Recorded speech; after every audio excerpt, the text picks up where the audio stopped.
So this gets sent out tomorrow. This is my Troublemaker Triad, the second one I built. It was bought off of a friend of mine. It's one of those long past due commissions I didn't do. But I went through it today, redid the seal on it, and I redid the spring, because the spring, can you use a number 10 helmet, a number 62 helmet on these? Yes, you can.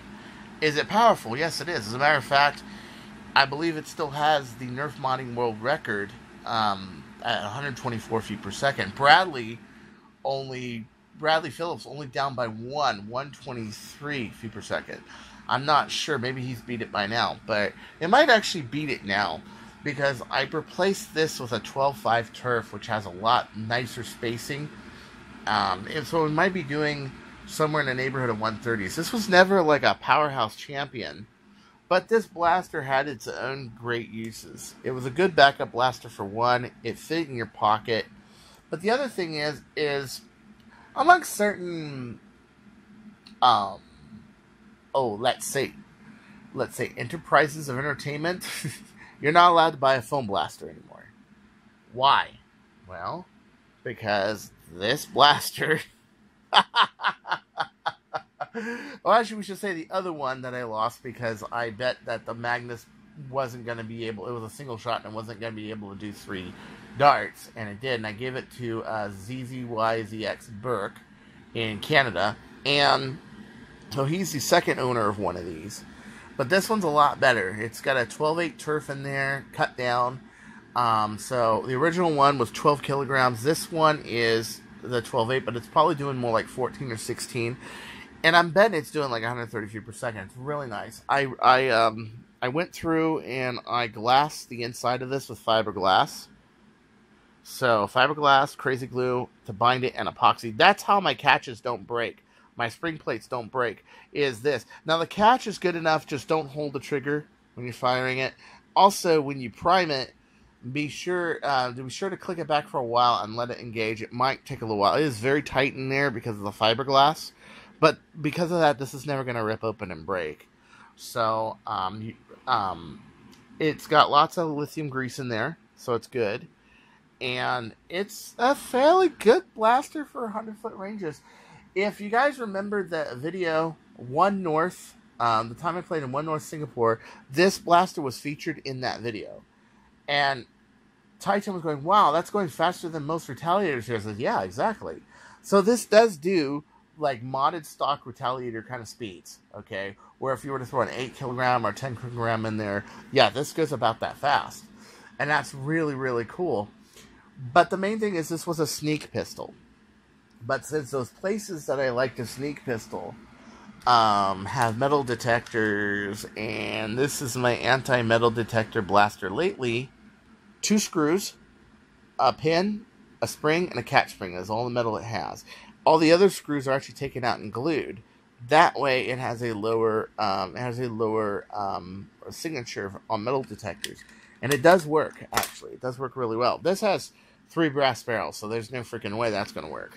So, yeah, every once in a while, you might want to shoot at somebody. It's behind a metal detector. It happens, But at any rate, yeah, this gets shipped out tomorrow. Very nice blaster. I redid it. It's probably in the best shape it's ever been. I've owned this since 2014, so that's 4 years I've owned this blaster. Wow. It's very difficult to build, though, because you have to hammer tap all these barrels in, and then you have to trim them, and you got to get it right. It's not an easy blaster. But let's give it a test fire, shall we?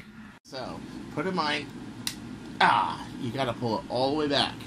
Okay, it's very tight. There's a very small amount of catch space in there. And it's full-length darts only. It's not Stefan. And you got to pen load it the rest of the way, or it doesn't hit the ARs. So it has to hit the ARs. The darts have to hit the ARs. But,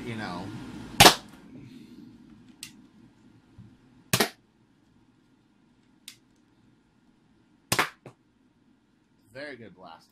Very good blaster. Nice little pocket pistol it is. And I've gotten quite a few nice little kills at the end of rounds and stuff with this, where I was down to this blaster. Very nice. I mean, it doesn't go through cardboard, but as you can see, I mean, it's still got quite a bit of umph to it, you know, about that of an R-Spec Ret or whatever. So this gets sent out tomorrow. I'm going to send a couple packs of ACC version 5s. So you got lots of darts to play with. Tim, I really did enjoy talking to you. I think you're a really nice guy. You're really great. Helping me with that personality test and everything. And so I wanted to make this a little bit more permanent standing. Because honestly, I haven't had to open this up in all the 4 years I've had this. But I wanted to make sure that it worked. So I have some fiberglass reinforcement on the back. That's how I do it on these. I actually reinforce the back of these with a layer of fiberglass, crazy glue, and epoxy. And what that does is it keeps this from ripping apart down here, and it keeps it from flexing. Got a little air hole down here. Yeah. And you do have to like pull it and hold it and wait for the catch to go in. It is very, very tight. It's always been very, very tight. Oh, it is a fun little blaster. But it's gotten me almost arrested more times than I'd like to admit. So the second one, once again, going to somebody else. It's a tradition of the Troublemaker Triad. Will I ever make a third one? I don't know. Maybe, maybe not. I don't know. I kind of like this one right now. This one is actually a very light, very simple blaster, you know. It's pretty good. It doesn't quite have the same umph, but it's tiny, it's light, it's fast. You know, if I throw a Stefan in there, you know, it's like, oh, yeah. These Zuru blasters they're $1, but they're great. They're really great. I have a 7.5 Turf Strong Arm in there right now. So anyway, here's Chris Cartea. I'm going to start working on the BDSM pretty soon and get things going. And I'll see you later. Take care.